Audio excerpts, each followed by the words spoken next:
You're listening to the Electronic Media Collective Podcast Network. Yeah, it's a mouthful. For more great shows like the one you're about to enjoy, visit electronicmediacollective.com. And now, our feature presentation. This is Randy. In the future, bovine genetics will take a leap forward, and scientists can determine if the calf embryo needs to be terminated. This process will be called decaffeinated. This is Melanie. In the future, our robotic overlords will allow elections for us to decide which face our android president will wear this upcoming term. This is Jesse. In the future, a manicorn will be in charge of what we can and cannot complain about. So, when you want to complain about those millennials, you better have a good reason.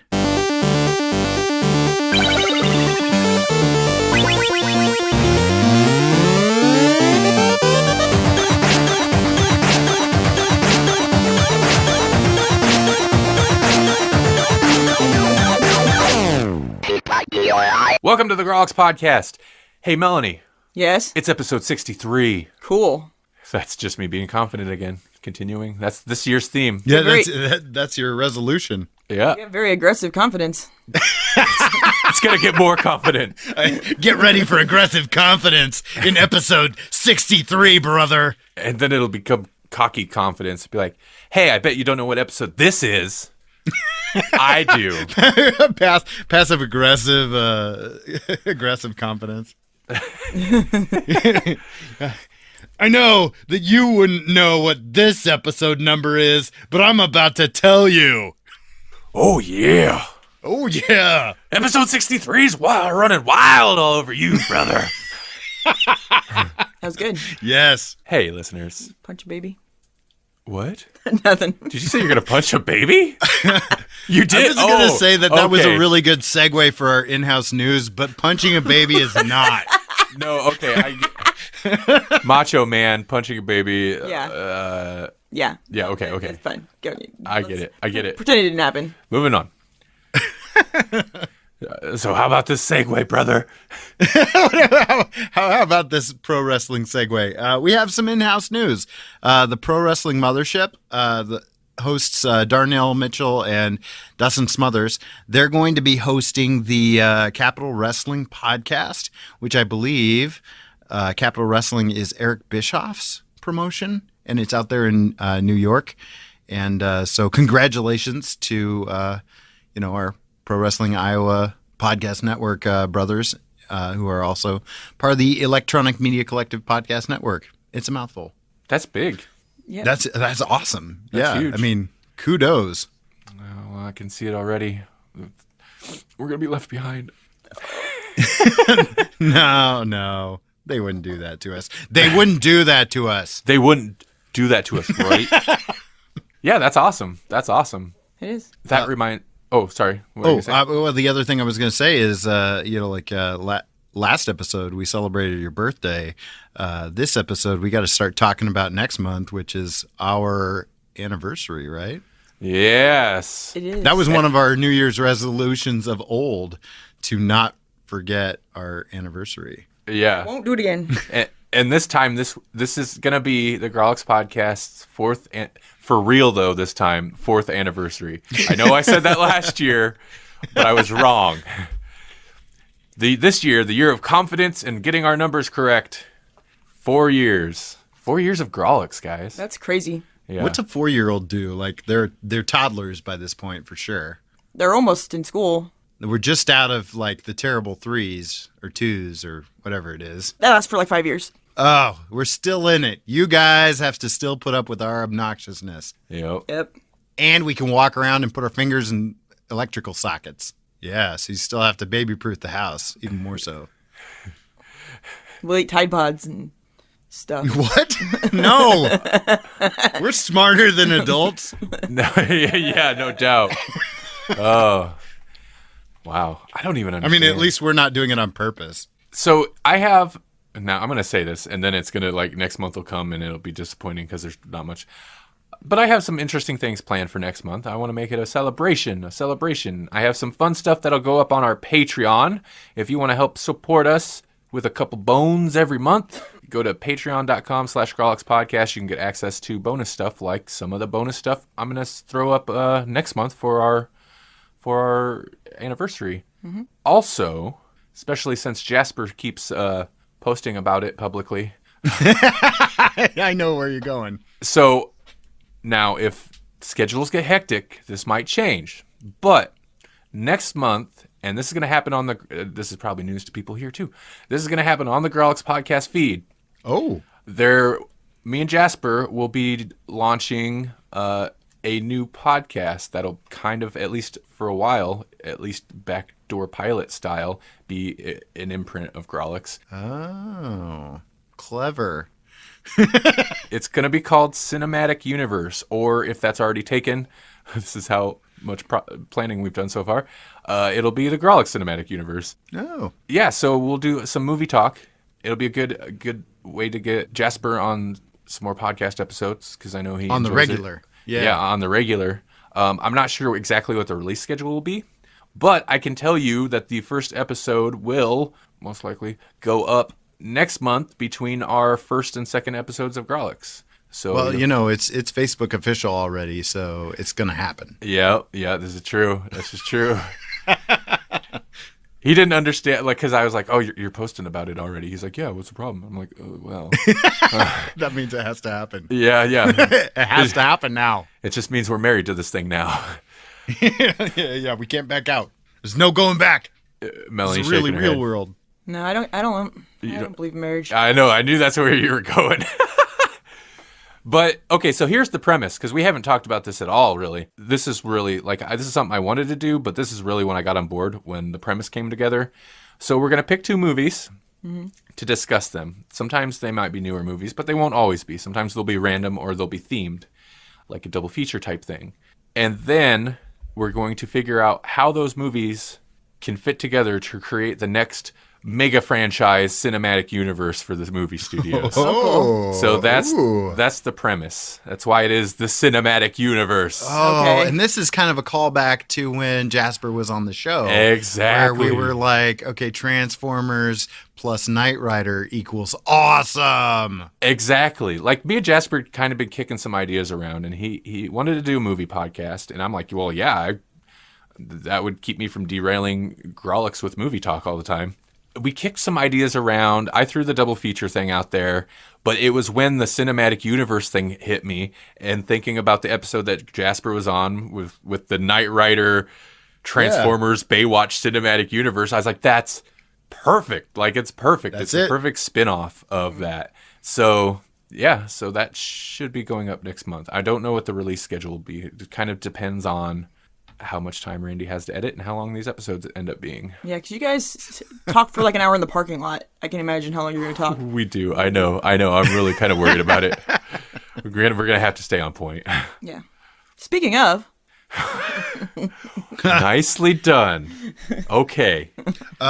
Before we move on, though, I just want to throw one last in-house thing in, and that is, if you did not catch the last episode, we had Patrick on from Make Dad Read Comics, and you should go check out that episode, and then you should go check out Make Dad Read Comics. Yeah. and something else that he's into. Almost educational. Yeah, they're both things. Yeah. They're both excellent. Make Dad Read Comics is, if you're a big comic, or, well, whatever, a mild comic book fan, you should definitely check that show out.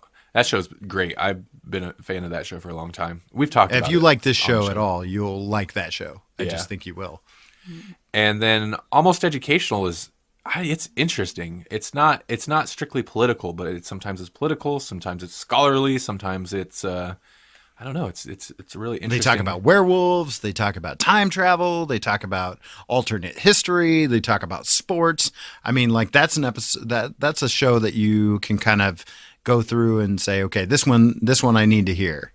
Like, go through their archives, look at the titles, and I guarantee you're going to find something. You're going to go, what? I need more of that. It's a good show. I want to say it just like that too. Be like, what? I need more of that. Yeah. So What are Randall? ladies and gentlemen? Yes. What is episode 63 about? I said I'd be confident about the numbers, nothing else. This is our poll list episode, listener. If you didn't know what the heck our poll list is, On our website, grawlixpodcast.com, there is a poll in various places. You'll be able to find it, and in which you can vote or suggest more comics on our poll of comics. And anyway, it's just a poll, and every month we pick the one with the most votes. Mm-hmm. We read that and discuss next month. So this month, the one that won last month was Daredevil Born Again. So we're going to be talking about that this episode, but that also means it's time to pick next month's book. We don't get to pick it, though. We just have to find out what it is. Yes. You pick it. Yes. Yeah. Looking at the poll as it stands, Owlgirls has finally risen to the challenge of winner. Can you rise to the challenge of being a winner? Yes. Sure, why not? It's a challenge to be a winner. Owlgirls has done that. Good job. So that's what we'll be discussing next week, or not next week, next month. Next month. Owlgirls. The episode after next. Owlgirls. Sounds boring, but we'll see. Sounds boring. Sounds boring. We don't know what it is. She judged the book by its wings, title. We don't know. Yes, maybe that's they can judging see in the dark. They're nocturnal. You know, I actually do judge comics by their cover, which is not a good thing probably, but Oh, especially comics. yeah, it's done me good sometimes though, because I've been like, look at that looks amazing, and then it was. So, there's that. Fair enough. Yeah, so Owlgirls, that's been on the list for a long time.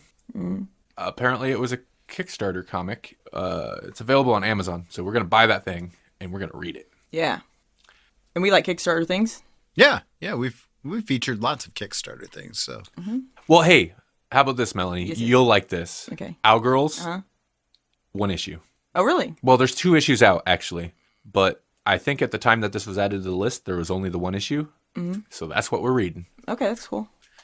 Is it a really long issue? I don't think so. Oh, well, okay, then that's even better. It's priced like a single issue. Okay. So, Let's do it. all right. oh yeah. But first, First, we have to talk about Daredevil. Not Apocalypse. not a Reborn. Daredevil Reborn. Born Again. Born again. Didn't even need a wet blanket. No, it's so weird. This is before wet blankets, maybe. There probably was. Before DC made wet blankets cool again. Daredevil, Oh, sorry. I didn't mean to No. I'm just riffing. That's all. derail the inside joke that's been going for years that but Matt D probably doesn't even remember the reference to. Well, it might have been. Yeah. It might have been pre-show. So Actually, you might be right. yeah. Sorry if you're not a Patreon, you won't get it. We've been referencing that like every third episode for like 2 years now. Sorry. That's really bad if our pre-show jokes are like running jokes. Our and longest nobody running gets them. gags, and everybody's Yeah, just like, like nobody gets them but us. That's probably bad. Okay, I'll stop. no, you don't have to stop. No, I keep like it it. up. I like it. Okay. I think they're funny. Especially the As wet long as blanket we one. like it. We know at least 3 listeners like it, or 2. Even if it was pre-show, though, I think I clipped that out as one of our like best of clips, and it's Yeah. available on like Facebook or Twitter or something. So, Oh, okay. so it's out there. It's out there in the universe. Daredevil, Born Again, written by Frank Miller, art by David. Is it Holy cow. Mazzucchelli? Yeah, let's go with that. Yeah, that looks right. Mazzucchelli. Sounds Italian. resisting urge to make insulting accent. Born Again. I'm sorry. Born Again is a 1986 comic book story arc that appeared in the Marvel Comics series Daredevil. And the storyline first appeared in Daredevil number 227 to 231. That's from Wikipedia. This is the second Daredevil we've read for the show. Mm-hmm. The first one was Daredevil Yellow. Mm-hmm. This is the second Daredevil I've ever read. Me too. Oh wow, okay. I haven't read too much Daredevil. I'm just gonna bet. If I were a betting man, you like this one a lot better than the other one. I did like it. I liked it more than the other one. Yeah. Oh, Because this is interesting. but you're just gonna leave it there. Oh, okay. That's fair. That's fair. Interesting. I didn't know anything about it beyond the fact that it's Frank Miller Daredevil. It's one of the ones that I hear, along with Man Without Fear, that I hear brought up a lot. Right. And I knew the time period, thinking of like Batman Year One and stuff like that. Like I kind of had an idea of what to expect, and that's not too far off. Right. This is right around the same time as Dark Knight Returns and Year One and all that, I believe. And the Frank Miller-ness of this is well into effect. It's like, Oh, yeah.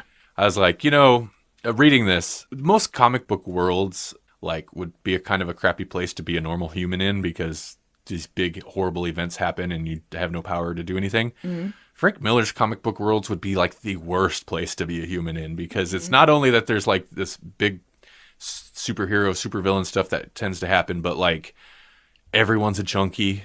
Everyone's trying to rob you. Right. Yeah. No, there are no street cleaners or street sweepers. Everything's a mess. Like everything's just the worst it can be all the time. Even nice guy Foggy Nelson is kind of a jerk somehow. Yeah, yeah. like he's not really a jerk, but he kind of is.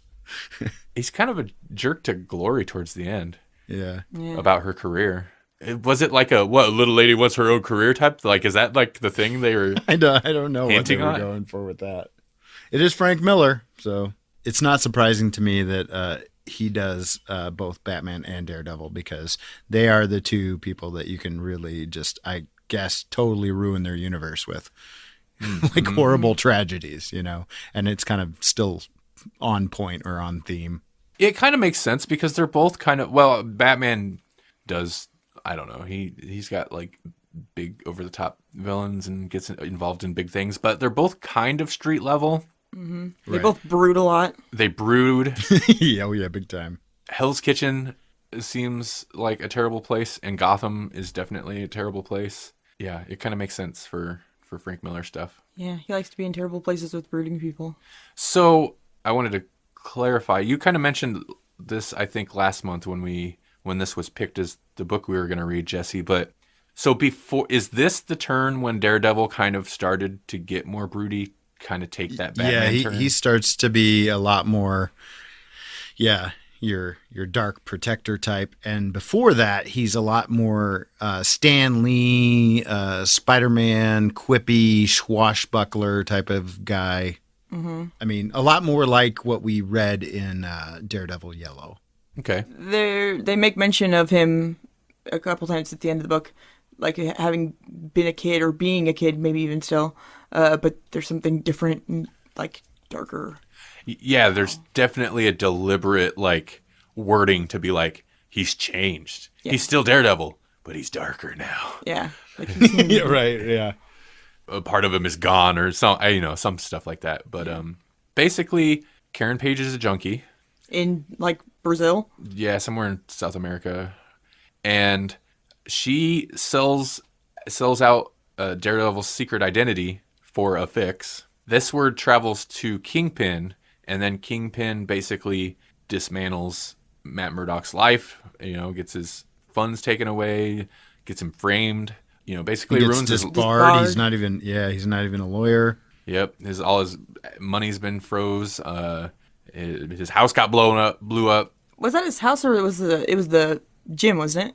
I think it was the Well, that's house where he first. lived too. Yeah. Oh, I didn't. Oh, okay. That's like where his dad trained. I think he bought the gym kind of thing, and like his apartment was above it or something like that. Okay, so both his home and the gym got blown up. Yeah. Blowed up. His girlfriend left him, but that wasn't Kingpin. That just happened. Yeah. That happened right at the beginning. Mm-hmm. Was that Glory or? That was Glory. Yeah. And then she bounced right over to Foggy. Don't Yeah, they that's what I always? mean. That's what I mean. Whoa. Like even Foggy's kind of skeezy. I don't know why. Maybe it's like I read this in a couple sittings and like I didn't connect that it was that fast. That's one thing I do kind of have to say once we get into it. And then Matt kind of loses his mind.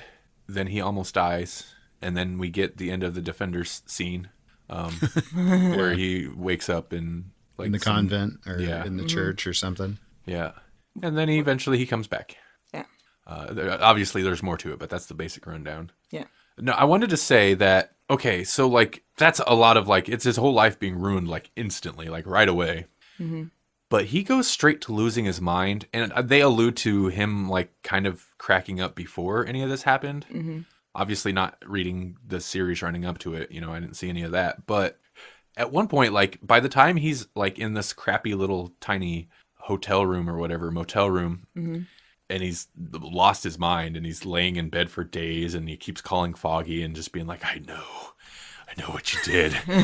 Stuff like he's gone totally crazy. At one point, I think Kingpin says it's been like 11 days. I'm like 10, 11 days is all it takes? Like, it just happened kind of fast. It seemed Well, like. I mean, besides the fact that all that crap's happening, and he obviously wasn't in a great mental state beforehand, it makes a point of mentioning that he hasn't gotten any sleep in like a week or something. Okay. Yeah, so they go full on like Breaking of the Bat. Like you've read Nightfall, right? Like that's what it makes me think of. Is like they pushed Batman to the breaking point, and that's kind of what's happening here. Is where like not only is everything going wrong, but Matt is pushing himself on top of it as Daredevil. Like he just, he's frayed. I think maybe it's just the pacing, and this is going to sound like a criticism, but it's kind of not. In that case, with that in mind, I think maybe it's just the pacing is a little weird to me. That happens really fast, but thinking about like Nightfall and all that, I'd rather have it happen kind of fast than like have it get drug out too long. Because I agree too. The Batman thing, like, man, that it felt like that drug on So for a many long issues. time. Yeah. And you know how it's going to end. he says later in the book, after stuff's gone down, that things had been happening for a while, but he didn't notice them until it was like too late, and then it was done. Yeah. So we just weren't there for that. So, Melanie, Yes. you said you liked this better than Daredevil Yellow. Yes, I did. It was not as cheesy, but But the but is what I'm after here. it was very predictable for me. And I mean, and I do that anyway. You know that. But I got everything. I got it all, and I got it all pretty early on in the book too. And that's disappointing for me. I like it when I can be surprised, and there was no surprises here for me. Okay. But I mean, it was still better. Jesse, had you read this before? I had, yeah. This is one that I've read at least once before, and probably more than once. So I'm curious, what did I'm assuming, since you've only read it twice, that you the main Daredevil you've been exposed to has either been the Netflix show or Daredevil Yellow. How did you take the news that Karen Page is a junkie, former porn star who would sell out Matt for a fix? Oh, man. It was hard to buy, mostly just because she already didn't have a lot of good things, it seemed like, in her life. And to give up, like, the one good thing that you had, and for something so trivial, doesn't seem in character, maybe? But that's not necessarily true. I don't know what junkies do when they become junkies. They sell their babies. And I think you're right to a point. Like, but that's the thing, though. It's like she seems like a hardcore junkie. It's not trivial. It's the end of the world. But she was able to, while being a hardcore junkie, she could still travel all the way up there and escape from these people and all this to save him. Why could she? Well, but she escaped from those people, found a guy who kept giving her fixes all the while she traveled up here. Like she remained being a junkie with this guy all the way back up to America. But it was a little bit before she met him. Oh yeah, she seemed like a mess. But they were gonna kill her, so like at least she had a survival instinct. Yeah. And to be fair, I don't know how she got to that point. Obviously, that all happened before Frank Miller, which seems bizarre. Like they had Karen Page taking this really dark turn long before Frank Miller got there. Before, yeah. And Frank Miller actually sets it right in the course of this story. So that's crazy. I mean, she said in there that she went to go become a movie star, but they followed her out through all that stuff? I don't know. I think that they, at least through part of it, yeah. Oh, that sucks. For her, I mean. I can't remember exactly when we read Daredevil Yellow, but it feels like my reference point for Daredevil was the Netflix show before we even read Daredevil Yellow. I could be wrong. I believe so, yeah. Yeah, but probably. yeah, I think so. So, and I remember because they did some interesting stuff with Karen Page in season 1 of Daredevil, and I remember, Jesse, you saying that like she's got like she definitely has I was alluding a dark to past. this. I was like, she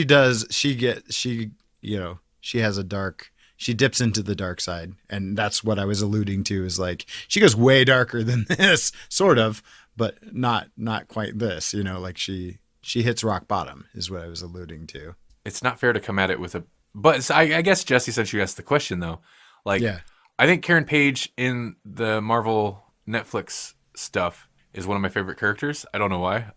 She's awesome. Mm-hmm. Yeah.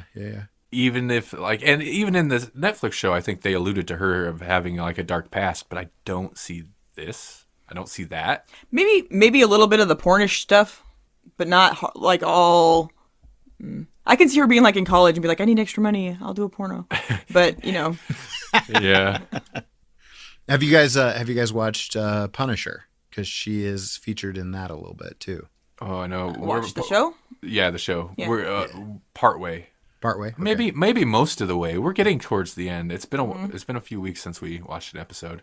We got derailed by finishing the first season of Legion, which, by the way, is amazing. I don't know why nobody talks about this show. It's so good. It is so good. Somebody at work told me to watch it. Really? Yeah, and I was like, yeah, we watched the first episode only, but at the time. But I was like, yeah, we watched it and it was great, but we haven't got back on it, but we have since then. And then I mentioned it to him, and I'm like, you were the one who told me to watch Legion, and you were right. It's great. Yeah. I gotta derail the conversation with that for a second. So yeah, Legion is based on Professor X's son from the comic books, Legion. Dude, that show is so crazy, and it's kind of like a Logan thing. It's not like Logan at all, but it's the thing of like, so let's take this superhero property and then just do something completely different with it. And it's just, and it works so well with Legion since it's like, it's very, the show itself is super trippy and weird and bizarre and there's a lot of mind. Yeah, it's all about mind stuff. Mind. Yeah, it makes sense too. Head trips and stuff like that, and the show really uses that to its advantage. Oh, yeah. So do they change his powers then, or are they pretty well on point? But you wouldn't want to know that necessarily. It's a little. So he's got telekinetic abilities. Okay, yeah, that seems to be one of his base powers. And then it's a little unclear because I don't know a whole lot about him from the comics, except like a lot of times he seems crazy because he's got like all these different people literally in his head. Like he's got all these different consciousnesses in his head. So I mean, I don't know if it'll spoil the show, but Legion has multiple personality disorder, and every personality has a different mutant power. Oh, yeah. They don't. Okay, so they play on the multiple personality disorder, kind of. It's more. They handle it. It's more like schizophrenic. Yeah. But in a way, they do touch on that. But it's not like there's a bunch of different people with mutant abilities in his head. Yeah. But there is other consciousnesses with their own powers. With their own powers in there. Yeah. Okay. And they play, I don't know, they play with it. Like the whole first season is kind of built around that. Yeah. And they play with it so well. And the other characters are good too. Yeah. Yeah, it's just really interesting. You have to watch it. And it's it's set. I've heard it's excellent. I just haven't. It is. It's on Hulu, so I is it? did get on that. I believe it's on Hulu. Yeah. Yeah. Yeah, it's super bizarre. It's so good. Is it set in the 70s or does it just look like the 70s? I don't know. It's very 70s. It might be set in the 70s. And at one point, I'm like, so I know this is FX. It's an FX show, which is Fox, and they have the X-Men license, obviously.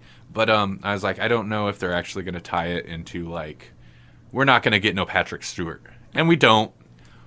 But you do see a wheelchair at some point when it's alluded to his father, and I'm like, oh my god, that's Professor X's wheelchair. It's got an X in it, of course it is. Yeah. Oh yeah. It's like they're actually going to do like it's Professor X's kid, but like they still are pretty vague. That's a little spoilery, but.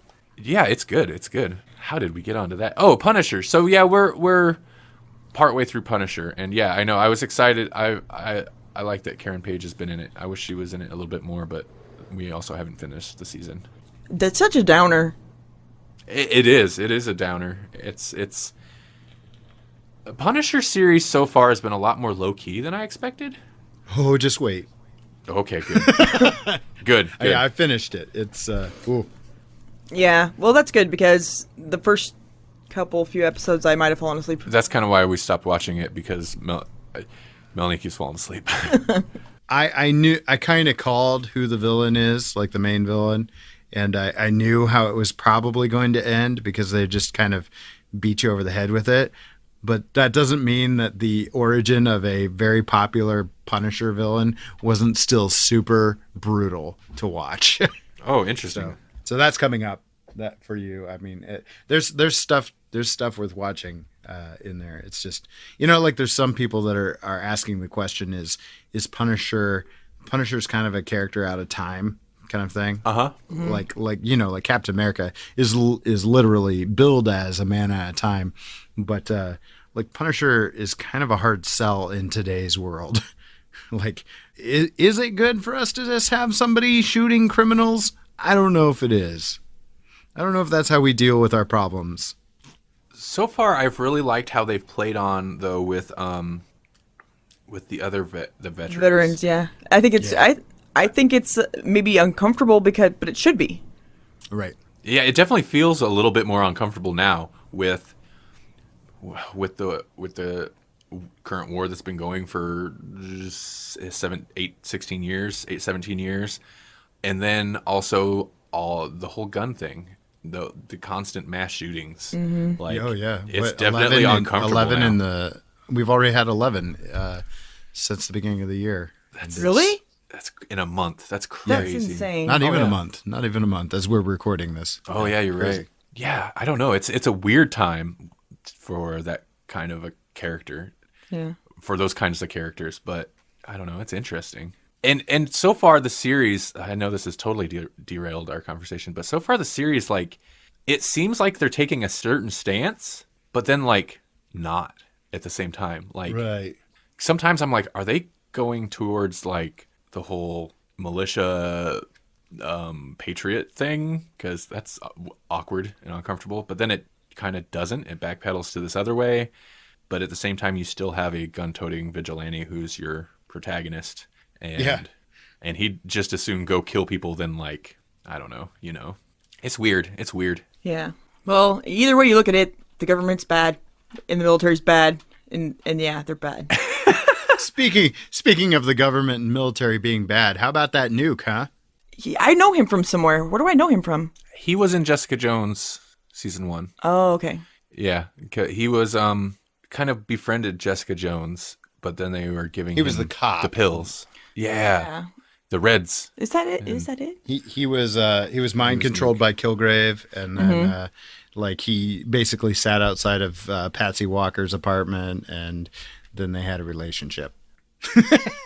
Our boys. And then it went really weird when he became Nuke. Our boys. Our boys. Our I was like, boys. wow, his character's it's so crazy. Okay, so we are definitely all over this place on this, but I don't know. What are high points for you? Because there were definitely a few points where reading this that okay, so I'll just say I enjoyed it. Melanie kind of seems like you maybe didn't enjoy it that much. It wasn't that bad. It just, I've seen or read some things that are very similar in my time. That's all. Kind of predictable. I would agree with that. Yeah. Some of the things I really liked was like Ben. What's his name? Ulrich. Yeah. How? You mean the character that introduces himself every time he shows up on page? Yeah. Well, I mean, like, I really like that character. I always have liked that character. I like that character in Spider-Man, but I particularly like how he's developed within the pages of Daredevil. And that's why when we get to the Daredevil Netflix series, one of the biggest gripes I have against the Netflix series is that they just kill him. They make him an old man and they kill him off in the first season. Yeah. Mm-hmm. Yeah, no, you're right. Spoilers, I was thinking sorry. of that reading this. Like, I'm still mad about it, though. I mean, they made his death mean something. They made it kind of poignant, but they could have done so much more with him. Like, he's a pretty layered character, and he's one of the few people that isn't, like, sleeping with Matt or Matt's best friend, that is a normal guy that kind of roots for / keeps Daredevil in check. But if he was alive, then they wouldn't have somewhere to stick Karen Page. She's not his girlfriend anymore. Yeah. Yeah, that's fair. That's fair. It does put her firmly in that role, I guess. Yeah. That's one of my favorite parts You get the big character moment for him where he gets scared out of talking. He's not gonna pursue the Kingpin when the big nurse lady like busts his hand up, but then like kills the other or almost kills the other guy. Well, eventually. The guy that was the cop that was twisted into framing Matt. That's a sad story. It was a sad story. Ben gets scared out of pursuing the story until the cops in the hospital. After this, he's going to talk, and then the big nurse lady comes in and kills him on the phone with Ben, and Ben's listening. That whole sequence, not just that part of the story, that's like a major character point for him, which is definitely the most interesting point of that sequence. But that whole sequence, I really like how it played out. It's one of the most effective uses in a comic book that I've seen of where it's like a TV show or a movie where it keeps jumping from character to character rapidly in this like building climax. In a TV show or a movie, like it works well in that medium, but I can't recall reading it in a comic that made it work so well. Yeah. Where it would Exactly. increasingly cut between to where it's like there's a panel of this, a panel of that, panel of this. Yeah. And you feel the like rising tension and Yeah. it feels like the pace is actually quickening up. It I thought that was really good. I'm not sure if I'm not sure if it did go closer to him, but it seemed like it might have. And he got redder and like started sweating. Yeah, it was really. Yeah, by the end he's like completely red, like his skin tone. Yeah. Oh yeah. Yeah, they did that really well. Well, and even before that, one of the bits that I like with him and J. Jonah Jameson, like in Spider-Man books, there's nothing to like about J. Jonah Jameson for the most part. I mean, like later on, you get more humanizing beats in the J. Jonah Jameson story, but I feel like in Daredevil, you get a little bit more of a sideways glance at Jonah, and you get to see what he actually stands for. And he has this whole heart-to-heart where he's disappointed in Ben Urich, and he's like, listen, you're a journalist, and this is your job, and I don't want to see you again until you decide to do your job, because the Kingpin he needed to go down yesterday, and we're the people that can do it. Which is poignant and scary to me, because I feel like right now in our American history, that's not true. The newspaper doesn't have that power, but they should. That's their job. Yeah, Jesse sent me a picture. He took a picture of one of the panels from it and sent it to me one day. And it's of him giving him that speech. And he says, he's holding the paper and he's like, how does it go? Topple presidents. I mean, yeah. I'm looking for the mayors panel and right topple now, presidents. And like, this is the power to whatever. And If it was. And I was just like, yeah. So I just replied with You were like, fake news. news. Yeah. They were like, that's the problem. Yeah. That's exactly right. And part of it is wow. Okay, we don't need to get into that conversation. But part of it is the press. That's not the press anymore. Yeah. Like the press isn't. They don't do that job anymore. And Right. They don't have that needs to. power. They didn't have that power anymore. So it's sobering to see like this thing where, and of course it's a little idealistic, but it's still comes out of a truth where they used to have the power because their whole thing was to report the truth. And so Yeah. And so that I don't know, that's interesting. I don't know what I liked. I have to think about it. Yeah, there were a few other sequences. Oh, you liked when it finally clicked who was doing this to Matt. For Matt. Oh, He figured it out. yeah. You made mention when you were reading it. Yeah, I did. I enjoyed that. Well, I mean, I obviously already knew who it was or whatever. And I'm like, I mean, who would have the power to do it? Let's think. But when the gym blows up in his apartment, whatever, and he's standing there and he's like something along the lines of, "This isn't like everybody. This is a gangster." So now I know that you shouldn't did have it. signed it. You shouldn't have Yeah. signed your handiwork, basically. Yeah, I like that. And I think that was who has the power to do this? But, it's so many like pretty big high level things like the IRS Yeah. was freezing his assets and stuff like that. Maybe he wouldn't automatically assume it's from the Kingpin or something. Yeah. But yeah, I like that. It felt like a pretty organic way to like give him that clue of like, yeah, this is gangster work. Yeah. So this makes sense. But he still loses it after that, though. Like at that point, that's when he really loses it. And I kind of expected that would be when the turn would be. But you don't get the turn till after Even though he knows who it is, he's lost everything at that point, and he has to get to where he's like, okay, I lost everything, but I'm still here and whatever. That's true. Like, he does resolve to the, like, well, I'm going to fix it. I'm going to take care of it. But he's also still losing his mind, so it doesn't go well. Apparently he was sick, though, wasn't he? It seemed like it. Well, I don't know. I mean, he has that big fever thing, and I don't know how much of that, when that all started. Because it was after this fever broke that he was better. Yeah, I assumed that started because when he does finally go to attack the Kingpin, he's still not in his right state of mind. He's attacked a cop at some point in time before this. So he's a mess, and the Kingpin just beats the crap out of him, and then does like villains do, and tries to dispose of him in a way that doesn't really ensure that he's dead, but he like welds him into a taxi or something to frame him, because he does, he wants to frame him even more, and drives him off a pier, and but of course he gets out of there. Yeah, because windows. Then he wanders around. Yeah, with a gets in horrible fight fever. with a Santa Claus. Turk, who's pops up in like all the Netflix shows. Yeah. Turk stabs him. He gut stabs him. Oh, Right. And that's when he's like really sick. That's when it's like, oh, is he even going to survive? There was some good, like, what would it be, internal dialogue or whatever he has about. He's listing like all the stuff that's happened, and he's like, he got stabbed by Santa Claus, and he's like, no, it's all real. It's all real. And it's like, no, it doesn't sound real, but it is. Fair enough. yeah. So I thought that was fun. When that's when we get the big season, or I guess it'd be the final scene of Defenders, that whole reveal that Sister Maggie is the one that finds him and takes him in. And is his mom? Yep. Yeah. Well, that's strange. It is strange. Wonder, do you think they're going to pursue that?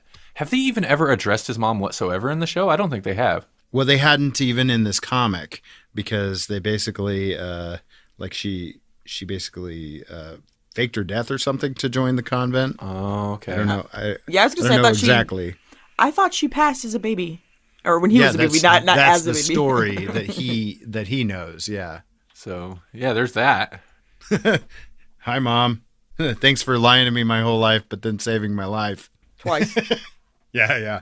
After he gets better, then we get this whole nuke thing. This part does feel a little tacked on, but at the same time, it does resolve things. It does finally bring it full circle, but it also feels tacked on, or a little bit like this could have been a deleted scene kind of thing. It could have been, but then it gave some resolution, because otherwise, the Kingpin's obviously gone a little crazy himself trying to get it. Now at this point he's alive and he's thwarted him or whatever, all his big plan, and the only way he can, justify everything that he's already done is to make sure that he's dead. So he sends out that guy, which was a bad thing, and that's what gets him caught. So that's the, Yeah. If he wouldn't have done that, he wouldn't have gotten caught. Yeah. It just feels the most out of place from the rest of the story. But I mean, obviously, yeah, it is. It's the resolution. It feels like a sandbox type of thing. Like Frank Miller set everything up. Like, spent all this time setting everything up just so he could pull in Nuke and Captain America and have just like a crazy helicopter fight in the middle of Hell's Kitchen.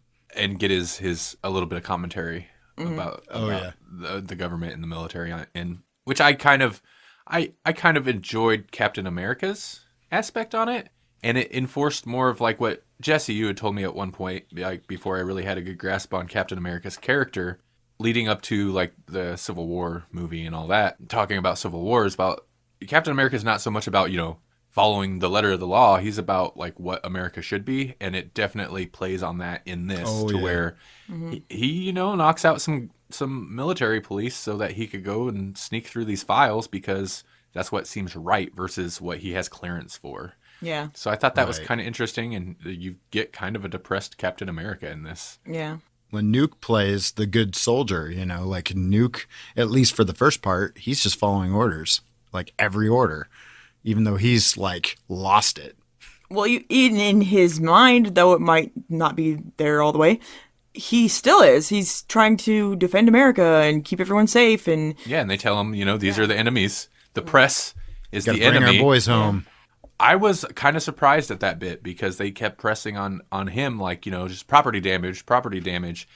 And then he gets there, and you don't see a lot of the actual like human violence, but you hear, quote unquote, hear it through Daredevil's internal dialogue about how he's hearing, The old lady across the street. yeah, people collapsing in their last gasp, and somebody goes to their death cursing, and this and that and this and that. And so basically, like, they drop Nuke into the middle of Hell's Kitchen, and he just starts mass murdering everybody and blowing up buildings and stuff. And like, it's pretty insane. I was a little surprised by that level of like crazy murder and destruction. I was like, whoa, I did not expect that. That's the point, though. I mean, I think they wanted to put Nuke in there just to show the level of freaking crazy hate that what's his butt has. Kingpin? Yeah. That makes him lose his bad word when things can't go by his business plan, Then he turns into the criminal. Yeah, a lot of this really is like people telling him, like, whoa, you kind of going off the handle here, man. Like, this is bad business. And then he murders them. Yeah. And this is where I really appreciate D'Onofrio's portrayal. It's like, okay, I can see D'Onofrio in this moment now. To where he, on the outside, other than the fact that he like will snap an associate's neck and stuff, still seems totally cool and collected the whole time. Right. It does end abruptly. Oh, yeah. That final page, pun intended. Yeah. It's just Matt and Karen Page walking down the street. All is healthy, right in the world, even though he's a short order cook. Oh, yeah. Well, is he? Because I thought that place blew up. It did, but there was some mention of...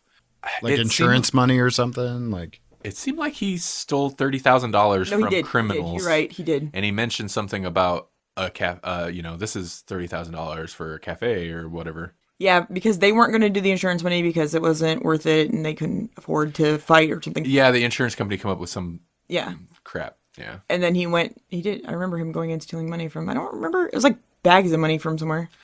Some like bookies or something. Yeah. So. It was just this little Robin Hood scene in there. It does feel a little like when it actually wraps up, it does feel a little disjointed because you've got some random Captain America stuff in there.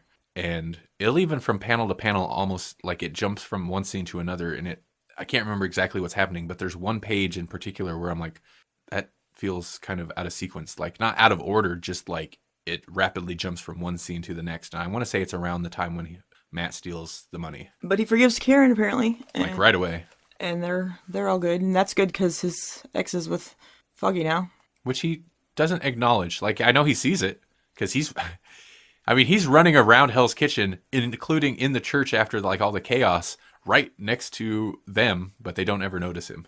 Yeah. But I guess, does Foggy know like he's like he knows all about him? Okay. But Gloria doesn't, although she was around taking pictures the whole time. Oh, that's another thing. So she ends up becoming Ben's photographer for a bit. She's Spider-Man, only without the webs and stuff. I love that she becomes the photographer.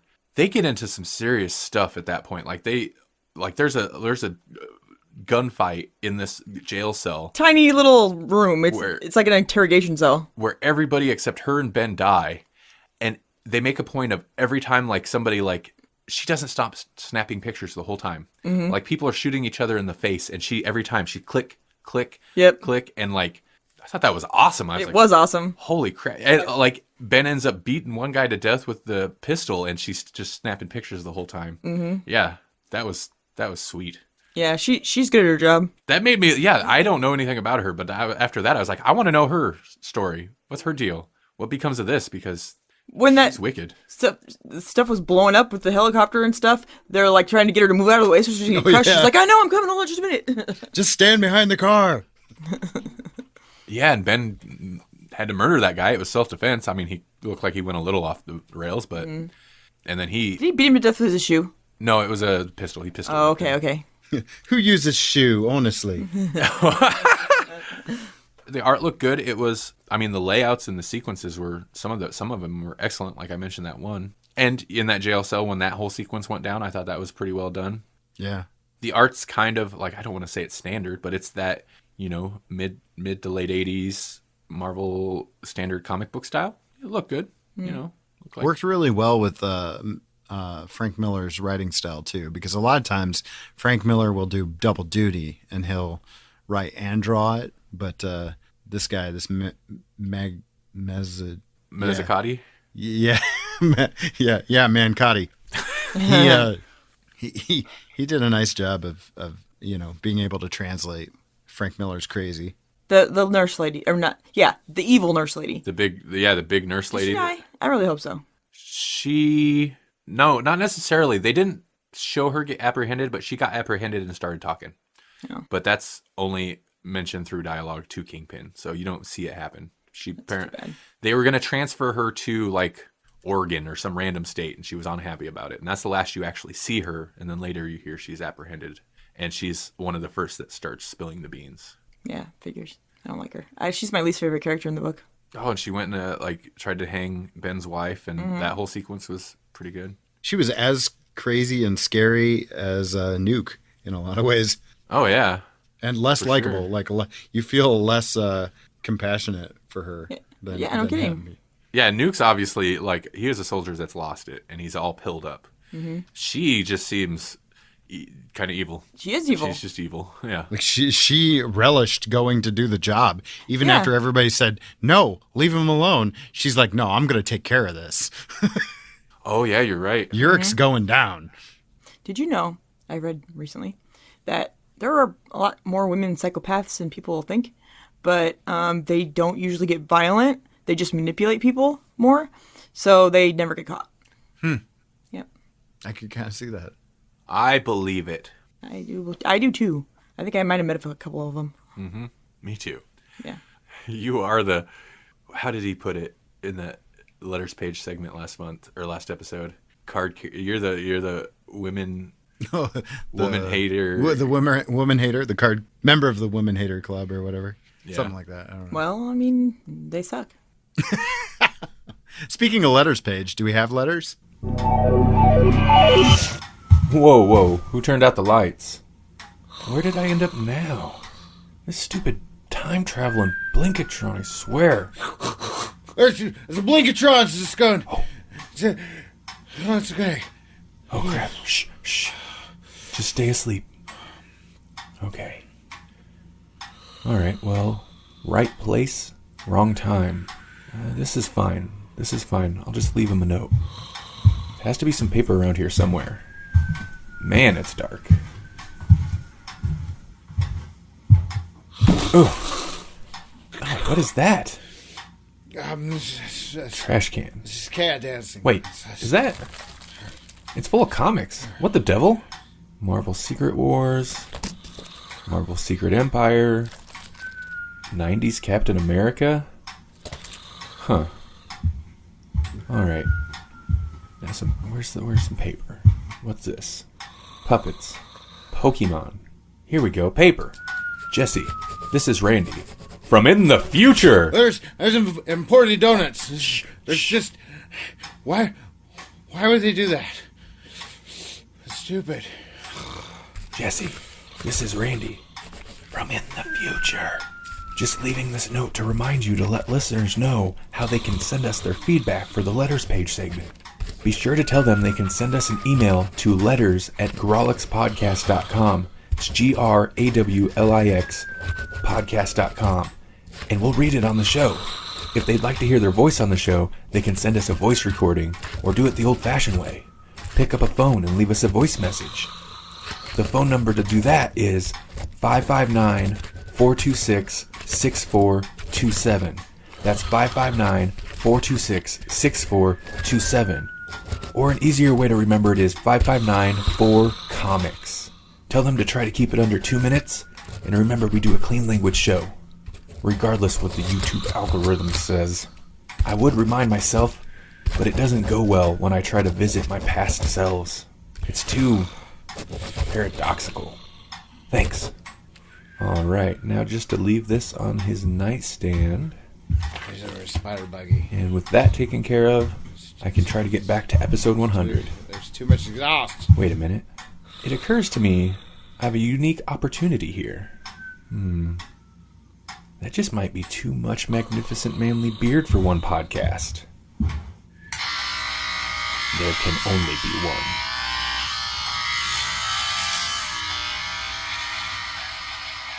I have an audio clip I'd like to play for you guys. Play me this audio clip, please. Hey, let's do it. This is coming from Matthew Downs. Surprise, surprise. He's becoming a regular. He could have Eventually- his own segment, you know? Yeah, that's what I was going to say. Basically, the letters page is his segment. Yeah. Right now. Okay. So, I might have names for it. do you? Maybe. Oh, boy. Let's hear it. No, not yet. I've got to work on it. Okay. Okay. Well, keep it up, Matt. Honestly, we don't mind. We like it. We like the input. And Melanie has like a secret name for it that we really need to know now. So here we go. Here is the latest audio clip that he has sent us. Hey, you. Yeah, you. I'm in your car. That's Oh, right. God. This here's Jerry the Gnome. Look, I kinda got a problem here. I'm stuck in your trunk. Oh, Mainly because, well, I saw a rabbit get in here, and you can't trust them rabbits. Once they get in your house, they'll start eating your carrots. And then they'll start pooping their little rabbit turds all over the place. So I chased a rabbit in here, and well, he was a bit wily, and he locked me in. So could you just kind of pull over real quick and let me out? Yeah, please. Come on now. Trying to keep your house safe, protect you from all the bad things like the rabbits, and squirrels, and the jabberwockies. You gotta look out for the jabberwockies. yeah. They kind of like to creep up behind you and pick at your brains and stuff. Oh, snap. I'm real sorry I got stuck in here.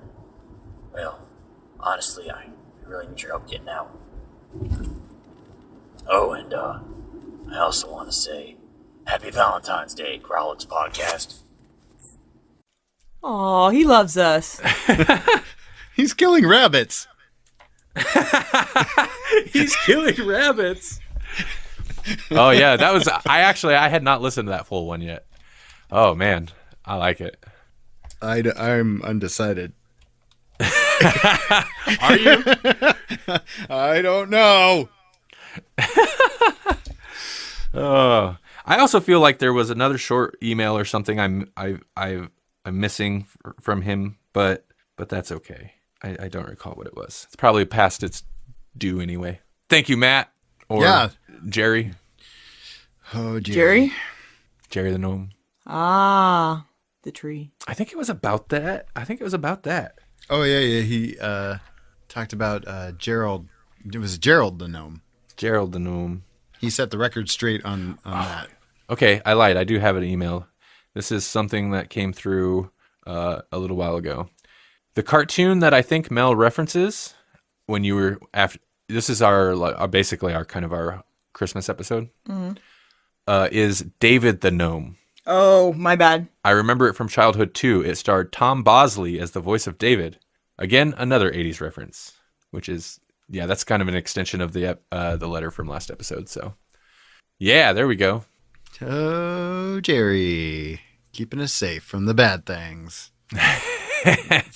Oh man, Super excited you're in my car. I think he's refined the voice a little bit. I like it. I think it sounds good. He's getting a little more Rick Sanchez to it.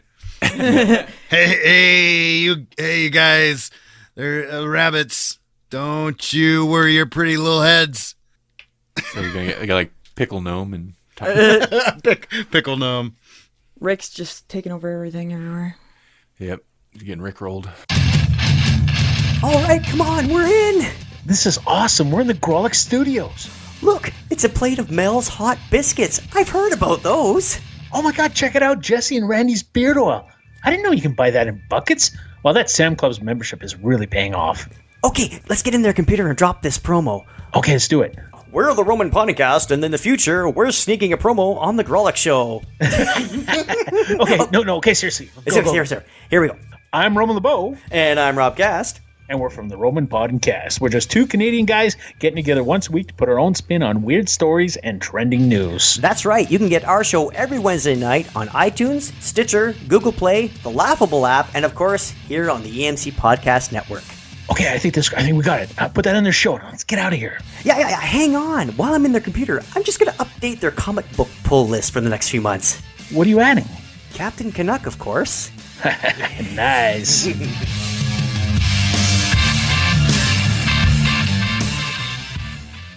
This is Melanie. All energy flows according to the whim of the great Grawlix. What a fool I was to defy him. This is Jesse. Shall we play a Grawlix? This is Randy. As for Daredevil, well, soon the world will know the truth. That this is a city born of heroes. That one can make a difference. Hell's Kitchen is my neighborhood. I prowl the rooftops and alleyways at night, watching from the darkness, forever in darkness. A guardian Grawlix.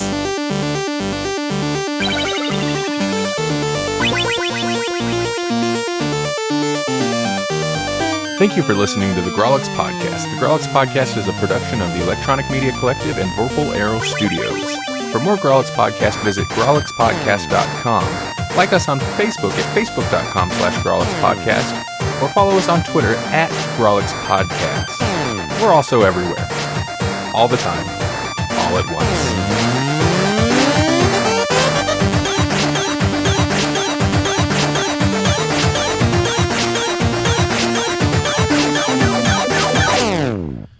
Wow, that was an episode. Somebody at my work the other day was like, same bad time, same bad channel, when she was walking out the door, and I'm like, hey, Batman.